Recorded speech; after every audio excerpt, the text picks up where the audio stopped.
Facebook group coming at you with Miss Vanessa Ferguson today. Hey, Vanessa. Solid. How you doing? How's everybody? I am doing good. Girl, you look so fabulous. Thank you. I mean, really. COVID looking good on you. You're looking good during this COVID season. COVID. Man. Foundation, yes. So tell us, Vanessa, introduce yourself and tell us where you're from, when and how you ended up moving to Panama, what part you're in, and all that fun stuff. Okay, cool. Okay. I'm gonna try to look at the camera, but I might be looking at you, so I'll be looking off. You can't. You know what I like about these Zoom calls? You don't know who people don't know who you're looking at. You're good. You are good. Where is she looking anyway? Okay, so yeah, I'm Vanessa. I'm originally from New York. You know, born and raised. Lived there pretty much all my life.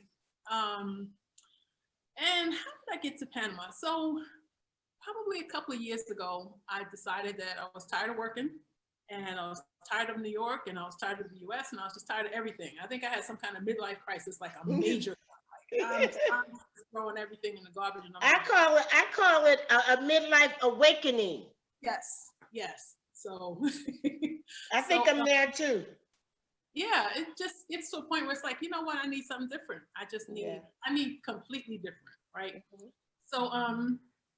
So I started doing some research and I was looking at Costa Rica, Colombia, Ghana, and then as I was looking at those places, Panama showed up on the radar. So I was like, okay, well, let me check them out too. So So you didn't know anybody in Panama? No, I had never really considered Panama. Wow, that's exciting.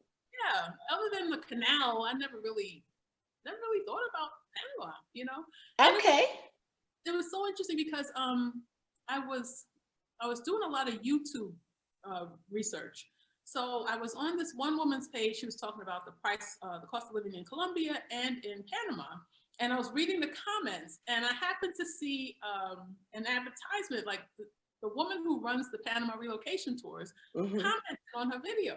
And so she put the link to her website, and I went on there, and I was like, oh, okay, this sounds really interesting. So I had already kind of booked a trip to Ghana to just kind of check that out and see if I would want to live there, you know. So I went to Ghana for a few weeks last year. I liked it. It was interesting because it was almost like a familiar feeling being there. In Ghana? Yeah. So it was almost like a home kind of thing. Like I've been here before, but I had never been there before. Have you had your DNA done? No. No? Okay. Maybe that's your roots. Maybe. But, you know, I went to South Africa a few years ago, and I was up in the Transkei. So it's like an 8-hour drive from Johannesburg airport. And all the women in that village that we stayed in looked like my aunts. I walked in, I was like, oh my God. Wow. It could have been one of my aunt's twin. So this might be where we're from. But, wow. No, okay. All right. So you felt very at home in Ghana. I didn't feel at home. It's weird. It felt familiar. So okay. I felt like I was in there, but it didn't feel like home. And I was okay. All right. Because I expected to go there and be like, okay, where's my house? You know, where can I buy my little plot of land? You know. Yes. I didn't get that. The people were great. They were friendly and everything, but it was just weird. So I said, okay, you know, let me go on this tour. And I had already booked my tour for Panama. What I liked about that was that everything was taken care of. You pay your money and you pack your bags and show up, and they just, you know, guide you on everything. So it starts out in Panama City. When I got to Panama City, I was like, oh God, no. Because it looked like New York, not because I didn't like it. I liked it, you know, I like the convenience, and I mean, everything you need is there. So I really did like that, but too much concrete, man, too much traffic, just, you know. It's like the city. Yeah, it's the city for real. It is. Tall buildings and everything. So I was like, the people are much friendlier though. But so I was like, I need something different. So you know, we went from Panama City to Boquete with all the stops in between. So, you know, we were going through the country and I was like, well, maybe Panama's not it, you know? So then when we got to Boquete, I was like, this is it. This is Wow, it. you just knew. I knew. You just knew. So what was it? What was it that you liked? Was it the temperature? Was it the way it looked? Was it the greenery? Because it's very wooded, right? It's mountainy. Yeah, it's like a rainforest. Okay. So that I loved. It was green. Just everything is green, you know, and flowers. The trees are flowering trees, not bushes. Yes, yes. Flowers. It's kind of like, you know, being in the mountains. When the clouds roll in, they roll in. So yeah. Times when, like, I can see the mountain ridge from my window, but there are times I can't see the mountain ridge because the mist has taken over. So okay. To me, it's beautiful. To other people, it's kind of spooky or kind of like too much, you know, like too much nature. Well, the one thing about Boquete is like people either really like it or they don't. You know, it's like so far I've never been, but so far I've never heard anyone say it's I. Never, never have I heard anyone say that about Boquete. It's either like, yes, I love it, or I just really didn't like it at all. It was too cold, or you know, whatever reason. So then after you, so then you decided that this was it, and then you just went back to New York and made your plan. Well, no, so at the end of the tour, you know, we did see some rentals during the tour. Okay. So, the last day of the tour, one of the realtors that was on the tour, she said, well, you know, I do have a 1-bedroom apartment if you want to see it. And I'm like, yeah. So I broke off from the tour and went with her to the apartment.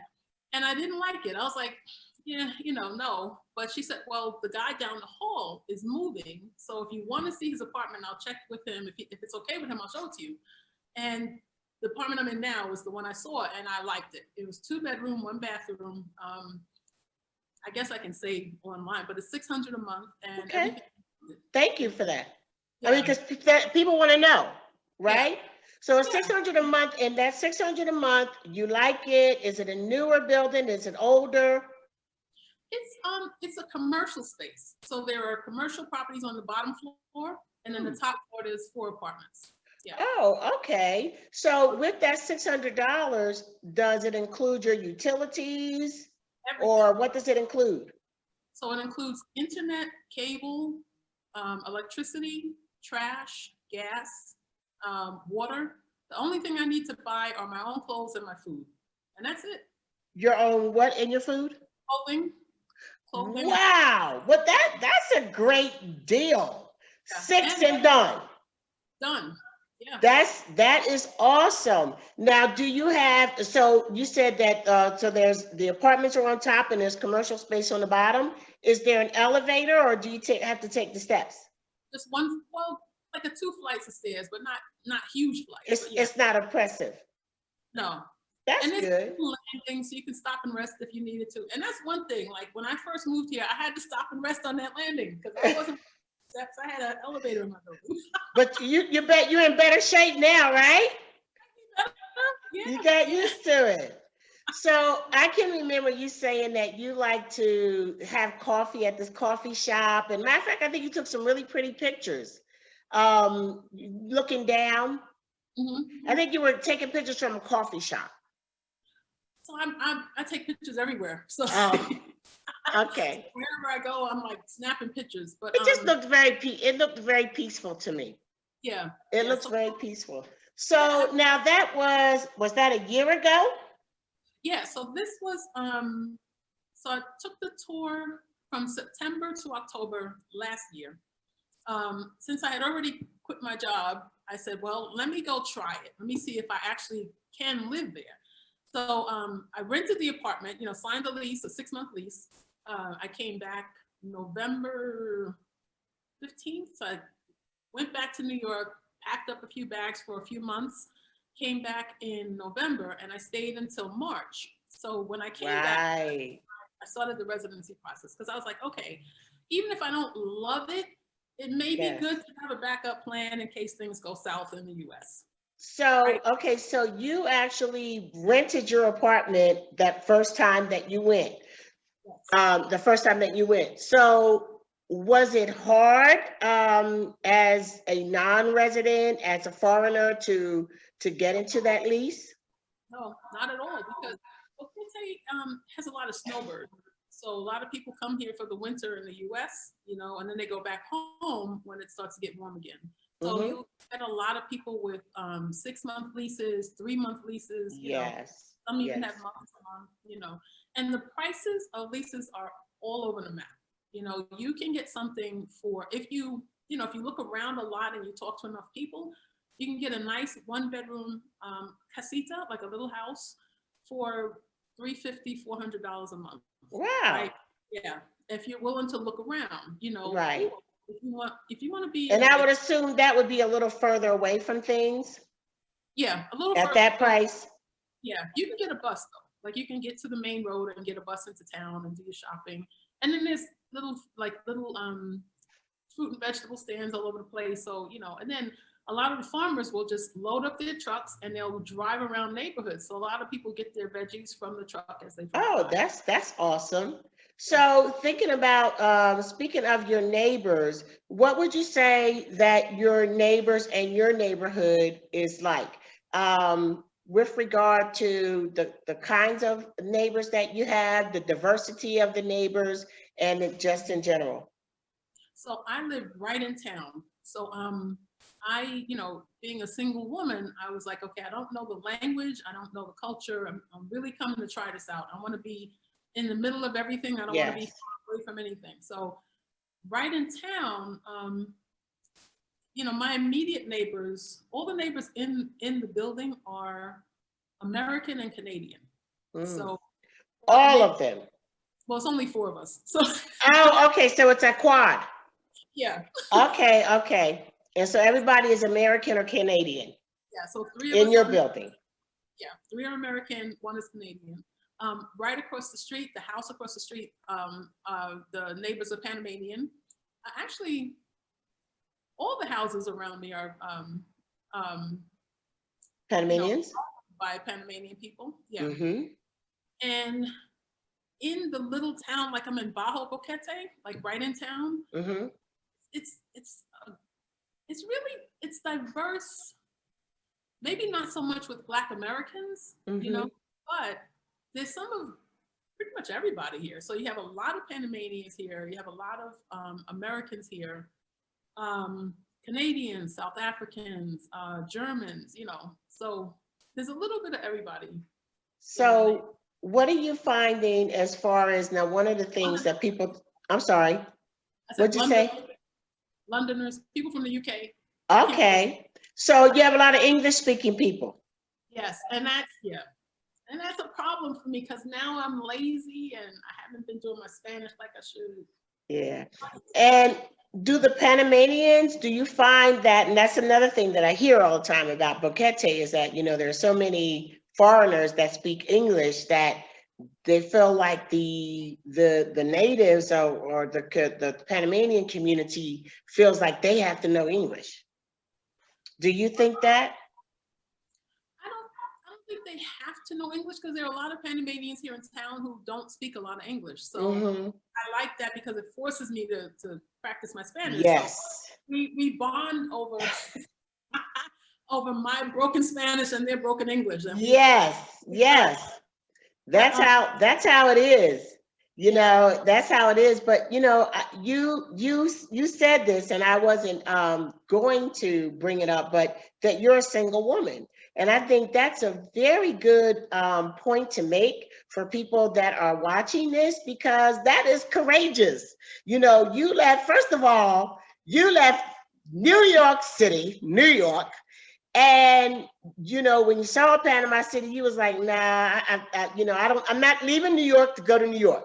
Okay. And then when you saw, I'm sure you saw oceans and ocean view places and stuff like that along the way. But then when you saw Boquete, it spoke to you, and it's a lot of green, and you said it's sort of mountainous, and you are a woman on your own that doesn't know anybody in Panama. And guess what?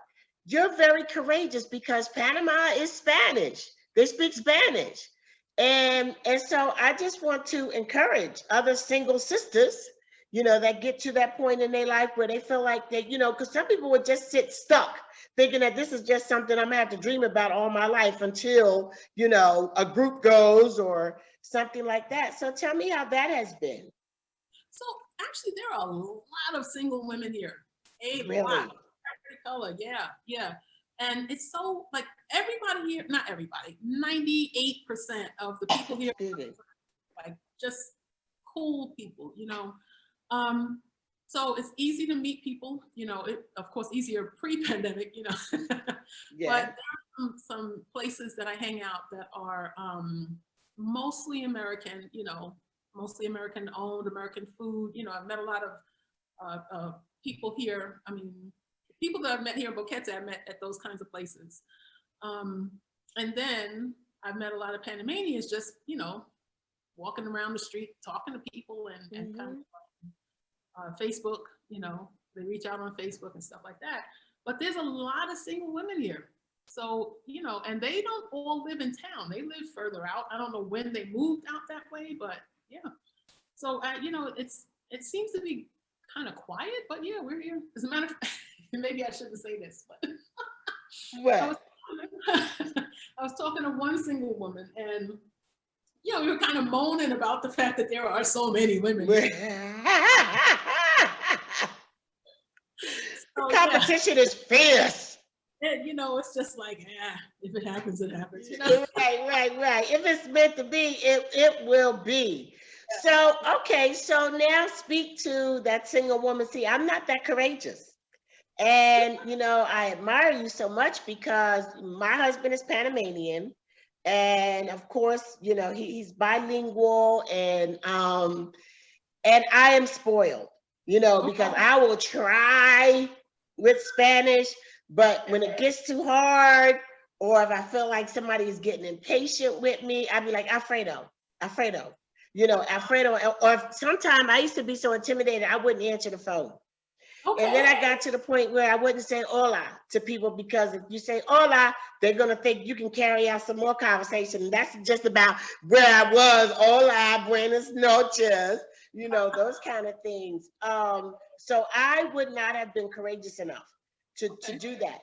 Not only that, I have an issue with, I call them beasts, the geckos, spiders, snakes. I'm not that into the nature thing. So how do you handle that? Do you have a lot of gecko friends? Well, actually, so, I live on the second floor, so I don't get a whole lot of bugs. But, you don't get the ground zero crew. Exactly. I think I don't know what my situation would be if that were the case. Yes. I am a city girl after all. But yes. So on my balcony at night, I peek out the window and there's about 3 geckos that just hang out there every night. On the ceiling? On the ceiling and on like the top part of the balcony. So there's like a little ledge that hangs down a little bit. So they just kind of hang out over there. They don't bother me, I don't bother them. Yeah. I did see some huge beetle in my house the other day. And since I live alone, I had to handle it myself. I wasn't very happy about that, but it is what it is. Now, the people who live on the ground floor, not here, but like in, out in town, not in town, I'm just jumbling, out in Boquete, like Alto Boquete and stuff like that. Yeah. They have seen spiders on a regular basis that are the size of the palm of your hand. Woo! Not including the legs. So just the body of the spider is the size of the palm of your hand. I have never seen that. Now I have. Hallelujah. I don't think you want to. I ain't ready. But ready. Panama, the country has everything. They have like so many, like millions of species of everything. Panama has everything. Yep. Now, wow. I did butterfly that was like the size of, it was almost the size of a bird. I was like, what the hell is that? Wow. When I was looking in the mirror, I saw this thing. I was like, holy crap. So I got a picture of it, but it didn't capture like the full effect of it. But I was like, whoa. So that was. Wow, that was a big one. But you know what, that's good to hear that that they don't get in your house and stuff like that, because women will want to know that. I mean, so there's not, because I do know another couple in Boquete who they were having some issues, with geckos getting in their home, and maybe they're on the first floor, or maybe they're in a more wooded area, because she also told me there were monkeys at her house. Have you seen monkeys? From what I hear, the monkeys are more in the higher elevations than the town. So I think I'm at like 3,000 feet. Okay. So I think if you're up 3,500, 4,000 feet, you'll see them. But I haven't seen them. I'm not quite sure where they are. Okay. Really, well, all right. So that segment was for the sisters. So because that inquiring minds want to know, like, how often do you see them things? Go back to the gecko part. Okay. From what I hear from a woman who has a couple of geckos in her house, that she's single also, and they don't bother her. She said they take care of the bugs, and she said they don't bother her. They live behind the pictures. Like you see, I have some pictures up here, and they came with the apartment. But when they get in your house, they kind of tend to live behind those kinds of things. So, and they come out, from what I hear, at night and take care of your bug problems. And so I don't know. So if you're look at your face. My sister-in-law, when we were just, coming back to Panama periodically, and the house would be empty, when you leave your house empty, this is a side note, but when you leave your house empty in Panama, you need to leave on your ceiling fans, or you need to have somebody come in there airing it out. That mildew will attack like crazy. It is absolutely like nothing I've ever seen. But before I would come back, they would come and they would clean. And one time my sister-in-law said it was a big gecko, because we had tenants living in there and they used to leave their door open. And she said she moved, the picture was a big gecko came out. Oh my God, I would have absolutely died. So in my place in Brisa de Golf Norte, the only time that I see them is in the evening. The thing I like about the Panama geckos is that, well, the ones, nearer to the city, I don't know about in Boquete, is that they're albinos, seemingly. So they're like white, and they only really come out in the evening. You never see them during the sunlight, ever. But as soon as the sun goes down, and everybody knows the sun goes down between 6 and 6:30, every single night in Panama. Is it the same time in Boquete? Right around 6:45, 6:30, yeah. I get so confused, because when you're in Panama, like coming from the States, if it's in the summertime, it's hot and it doesn't get dark till 8 or 9, right? So when I get to Panama, it feels like summertime, but it's dark at 6:30. And then you find yourself like completely wiped out at 9:30. And I think it's like my body feels like it's midnight or something. I'd be like, it's just 8:30. That's another little interesting thing about Panama. So now, okay, so you haven't had to do a lot of Spanish, because you have a lot of English speakers around you. But where would you say your Spanish is on a scale of 1 to 10? So it's probably around a 4-ish, maybe. Because I make myself practice. But what I was gonna say is, I do have to deal with, I shouldn't say deal with, I do have to work at the Spanish. So I have a Panama phone with unlimited data, so that if I need to pull up Google Translate and and resort to that, then I can. I don't have to worry about not having a signal and all that stuff. But I take the bus, like when I go to Panama City, I'm doing all my immigration stuff in Panama City. And I kind of wish that I had done it in David, but I like the attorney, so it's all good, right? And it gives me a reason to go to Panama City and hang out, right? But when I get on that bus to go from David to Panama City, all the instructions, all the announcements are in Spanish. Yeah. The ticket takers don't speak English. So, a lot of times there'll be maybe one person hanging around who I can kind of grab and they'll interpret. Yes. So you do need Spanish, and if you're going out of the expat area, you're gonna need to be able to communicate at least a little bit. You know, so what I find is helping a lot. I do Duolingo, and I also have Pimsleur, but I'm not as consistent with Pimsleur as I am with Duolingo. But with Duolingo, the thing that's helping my ear is the stories. So, you know, they have little stories in Duolingo, so that help you hear the flow of the language. Because sometimes when native speakers are speaking, it sounds like one long word, you know, and I guess for them, when we talk, it's the same way, you know. So someone else was telling me, listen to Panama local news, because Panamanian Spanish is a little different than other Spanish. So she's like, if you're listening to Venezuelan Spanish, you're going to be a little bit lost here in Panama. Yeah. Your ear won't learn to pick up. Yeah, and there's certain like slang words and terms in other Latin American countries that they don't really use here. So you'll be cracking and words that they use there that in Panama that they don't use anywhere else. Like one of them is chuleta. Now I don't know whether that's just the older folks, but it means pork chop, of course, but they use it as a like, what? Get out of here kind of thing. Like, you know, it's like chuleta.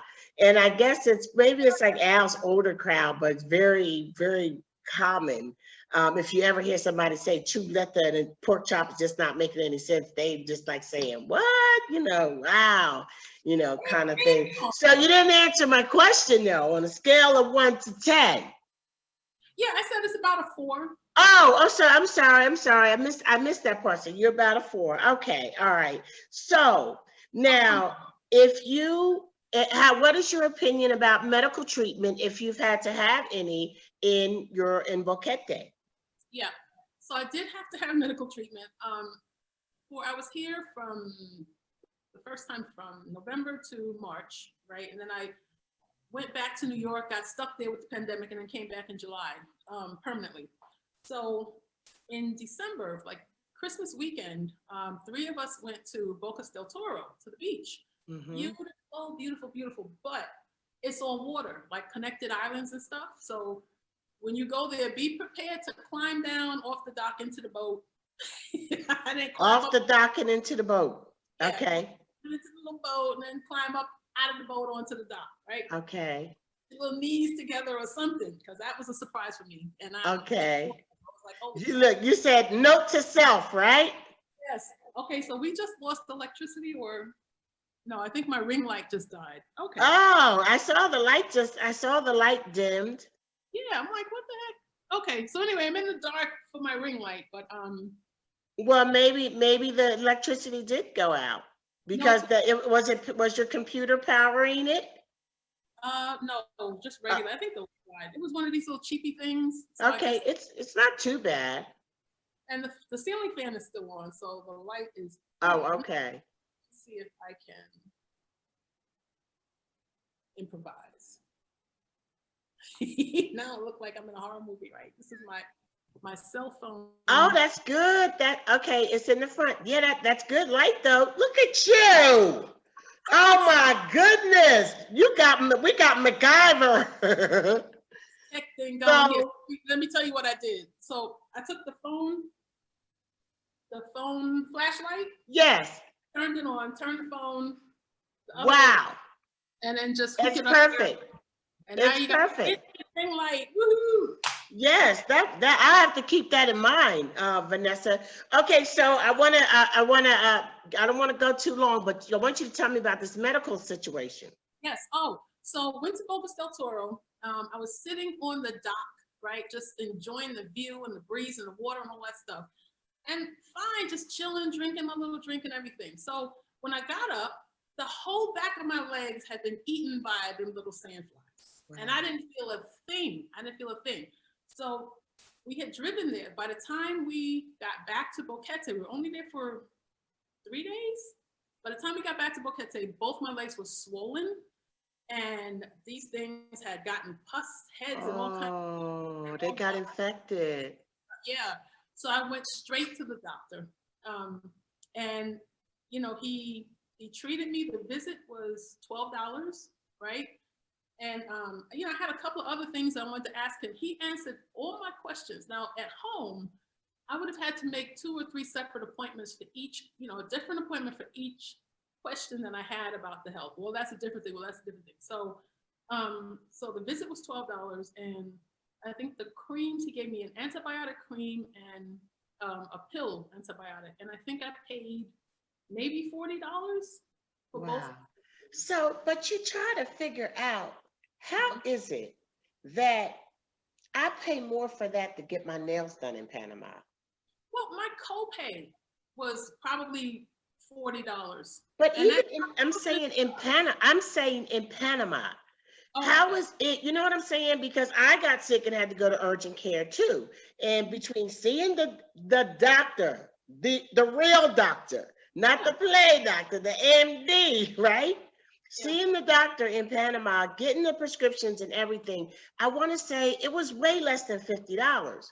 But when I've gone to the nail salon in Panama to have just a mani-pedi, it might cost me 40. You see what I'm saying? That, you know, you would think that if it costs that little to see a doctor, that some other services would be even less. So it's amazing. I think, well, medical care is a necessity. So Panama's kind of doing it right. You know, why pay through the nose for necessity? Now, the mani-pedi is a luxury. So you pay more for that. True. You don't have to have it. But anybody can get affordable medical care. You know, you may have to do your own nails, you know, but, you know, Yeah. you can afford to go to the doctor. And really, when you think about it, that's the way it should be. You shouldn't not go to the doctor because you got to choose between food or medical care. Well, you shouldn't have to spend thousands and thousands and thousands of dollars on an education that takes you years and years to achieve either, to get $12 for somebody to come in. That's my point. You know what I'm saying? Is that the nail tech is not, it's just confusing to me. I just thought of that. It's just confusing to me that it is so inexpensive. And I wonder, is it subsidized, or do doctors actually make like a salary? You know what I mean? And instead of, so I really want to look into that now that we talked about that. So tell me this, Miss Vanessa, what do you think is the greatest difference between the United States and Panama that you've seen? There's so many. Oh my God. You know, I've only been here a few months. I don't know all the politics and all that stuff. You know, know the politics and, you know, all the culture and stuff of the U.S. I'm still learning that here. I think the difference for me is more of feeling. You know, I can't really, when I'm here, I'm worried about certain things, but overall, I feel at peace.